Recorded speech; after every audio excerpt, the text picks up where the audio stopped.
Just when I was saying that Sasaki was one of my personal favorite characters of Gintama, I see this episode. And then he dies.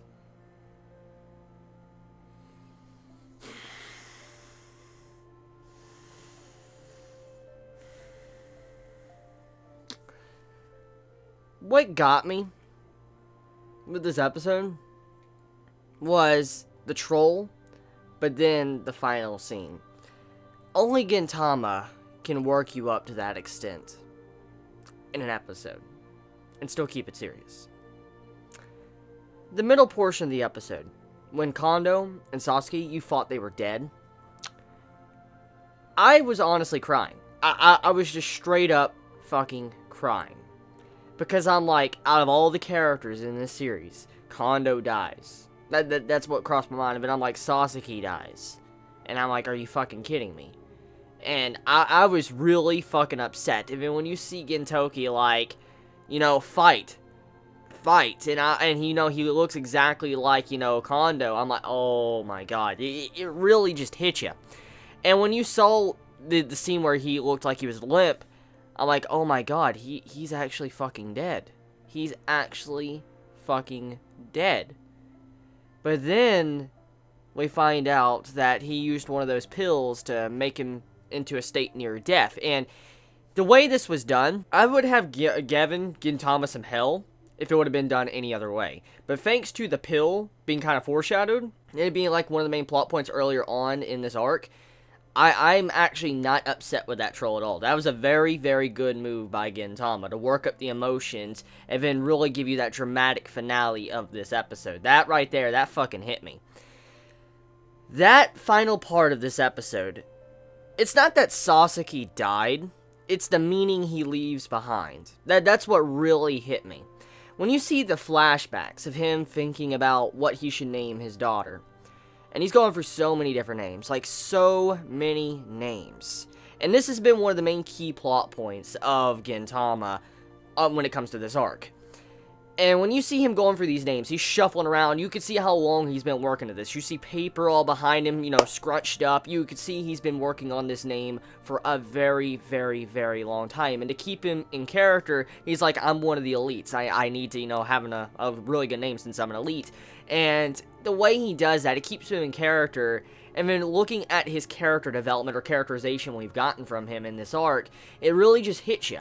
And as he's going through these names, you're just seeing the different meaning, like, you know, gentle child, strong-willed child, and you're like, holy shit, all these names, they sound so good, but he doesn't want them. And I love how Gintama threw in that comedy segment where how the mother was like, why don't we just name her Vagina? And I'm like, are you fucking serious? Like, of all scenes, like, you would throw in a comedy segment like that in this type of sad moment, and I feel like that actually worked. The mangaka of this series knows how to use comedy and dark tones properly, and knows how to execute them and shift them around to make it really uplifting or very sad at any given moment.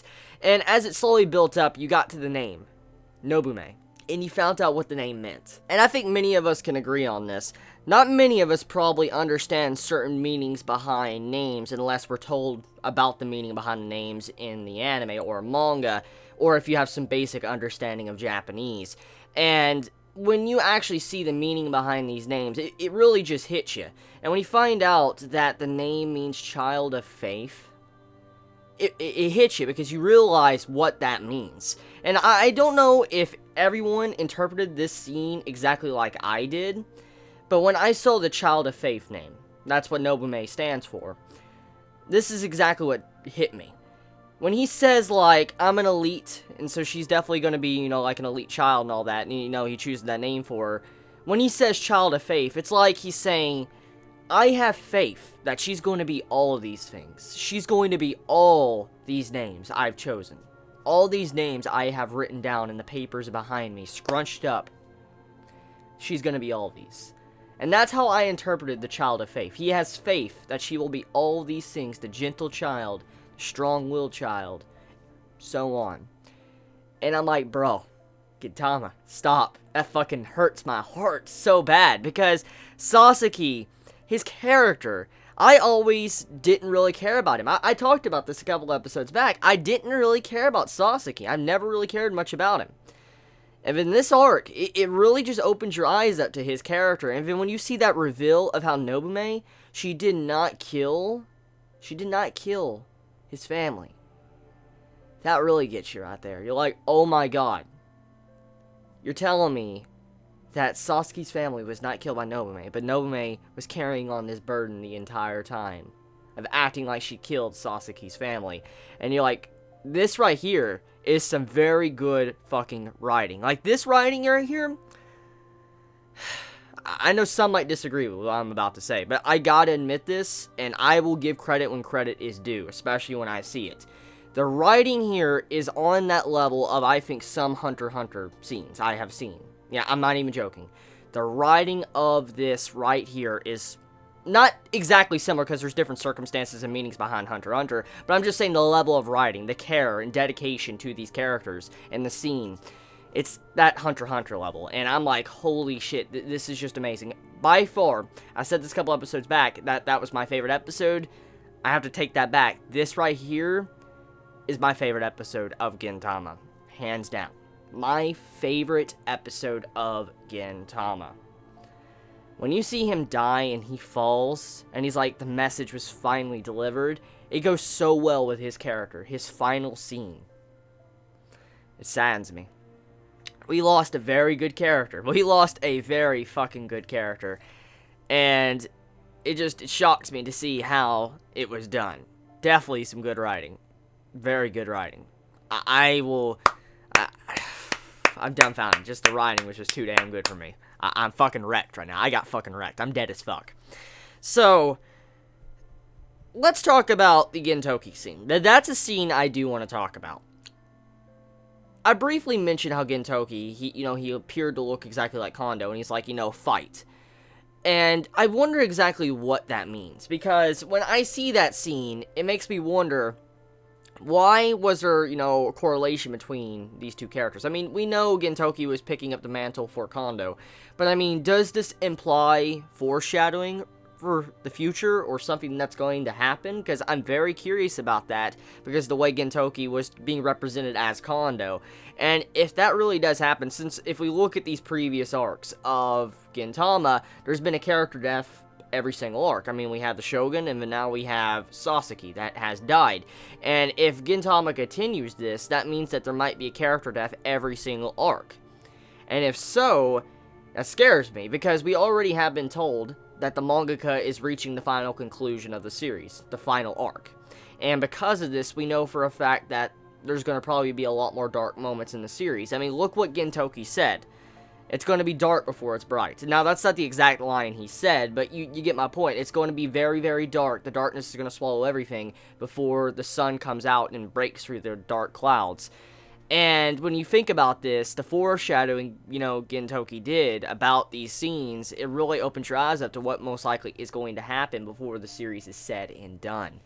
So, yeah. Wonderful episode. 10 out of 10 episode. 10 out of 10. The Nobume reveal, to Sasaki's final character development and characterization, to what Kondo did, even Gintoki doing what he did for Kondo, even Hijikata fighting like he did.